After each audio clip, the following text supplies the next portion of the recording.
Hello students, तो चलिए आज के इस नए टॉपिक को स्टार्ट करते हैं। तो आज का हमारा ये टॉपिक है जो कि फिजिक्स का चल रहा था, लेसन 1 का। तो आज के इस टॉपिक में हम लोग बेहद ही शानदार प्रश्नों को डील करेंगे। तो देखिए आज का हमारा जो टॉपिक है वो स्टार्ट होगा हमारे इस प्रश्न से कि अवतल दर्पण के दैनिक उपयोगों के बारे में लिखें। ठीक है, आज का हमारा ये टॉपिक है। तो चलिए अब इसमें हम लोग जानते हैं। देखिए अवतल दर्पण के दैनिक उपयोग में हमारा आएगा सबसे पहला सोलर कुकर में। इसका उपयोग कहाँ किया जाता है?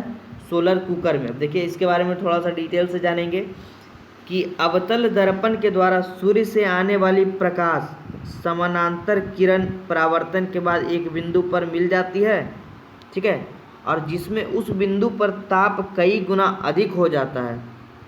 तो उस बिंदु पर वस्तु को रखने के लिए वस्तु शीघ्रता से गर्म हो जाती है और इसी सिद्धांत का उपयोग करके सोलर कुकर में अवतल दर्पण का उपयोग किया जाता है। ठीक है, देखिए एक बार फिर से पढ़ रहे हैं कि सोलर कुकर में इसका उपयोग किस प्रकार से किया जाता है कि अवतल दर्पण के द्वारा सूर्य से आने वाली प्रकाश जो कि समानांतर किरण परावर्तन के बाद एक बिंदु पर मिल जाती है और जिसमें उस बिंदु पर ताप कई गुना अधिक हो जाता है और उस बिंदु पर वस्तु को रखने के लिए उस वस्तु को शीघ्रता से गर्म हो जाती है। ठीक है, और इसी सिद्धांत का उपयोग करने के लिए सोलर कुकर में अवतल दर्पण का उपयोग किया जाता है। क्लियर है? चलिए दूसरा टॉपिक हम लोग पढ़ते हैं। इसमें देखिए वाहनों के हेडलाइटों या फिर सर्च लाइट या टॉर्चों में किया जाता है।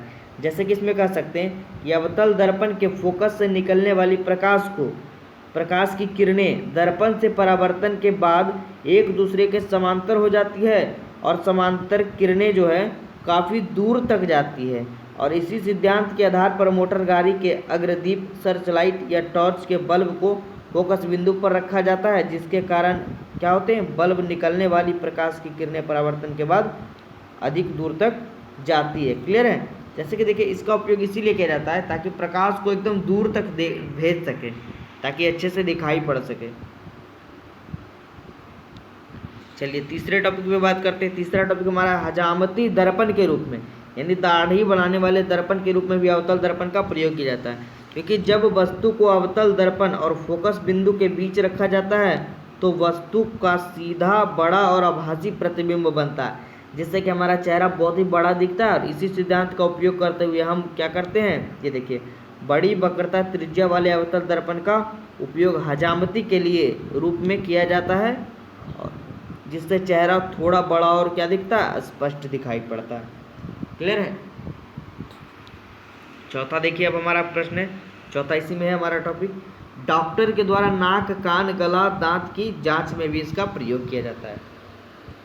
जैसे देखिए चूंकि अवतल दर्पण के द्वारा समांतर किरणें एक बिंदु पर क्या होती है, केंद्रित हो जाती है और जिससे उस बिंदु पर प्रकाश की तीव्रता का मान क्या होता है, बहुत ही अधिक हो जाता है और इसीलिए नाक, कान, गला, दांत के भीतरी भाग स्पष्टता क्या होते हैं, दिखलाई पड़ते हैं। ये था डॉक्टरों के द्वारा नाक, कान, गले की जांच के लिए। ठीक है, एक और है हमारा कि अवतल दर्पण का उपयोग मोटर वाहनों के साइड मिरर के रूप में क्यों किया जाता है? उत्तल दर्पण का, सॉरी अवतल नहीं, उत्तल दर्पण का।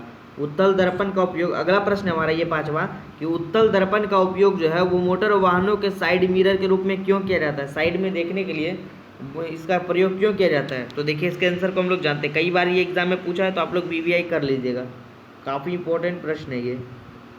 इसका आंसर जानते हैं कि उत्तल दर्पण के द्वारा वस्तु का प्रतिबिंब सीधा और छोटा बनता है। क्या बनता है? सीधा और छोटा, और इसका दृष्टि क्षेत्रफल बड़ा होता है, इसीलिए पीछे से आने वाली वाहन का सीधा और बड़ा और पूरा प्रतिबिंब स्पष्ट दिखाई पड़ता है और इसीलिए हम लोग क्या करते हैं, साइड मिरर के रूप में उत्तल दर्पण का उपयोग किया जाता है। क्लियर है? चलिए इसे आप लोग BVI करिएगा, कई बार ये एग्जाम में पूछा गया प्रश्न है, इस बार भी चांस है आने का। अगला टॉपिक है हमारा चिन्ह परिपाटी क्या होता है? तो इसके बारे में भी थोड़ा सा हम लोग जान लेते हैं। देखिए चिन्ह परिपाटी का मतलब हम लोग कह सकते हैं कि दर्पण के सामने रखी हुई वस्तु को, दर्पण के सामने रखी हुई वस्तु की दूरी, सॉरी देखिए दर्पण के सामने रखी हुई वस्तु की दूरी या ध्रुव से प्रतिबिंब की दूरी, क्या ध्रुव से प्रतिबिंब की दूरी कब धनात्मक होती है, कब ऋणात्मक होती है, इसे ही चिन्ह परिपाटी कहा जाता है, जो निम्न प्रकार के होते हैं। मतलब उसकी जानकारी इसके द्वारा दी जाती है। ठीक है, जैसे देखिए जो निम्न प्रकार है, जैसे पहला सभी दूरियां ध्रुव से मापी जाती है। दूसरा प्रकाश की दिशा में मापी गई दूरियां धनात्मक और विपरीत दिशा में मापी गई दूरियां क्या ली जाती है, हमेशा ऋणात्मक ली जाती है।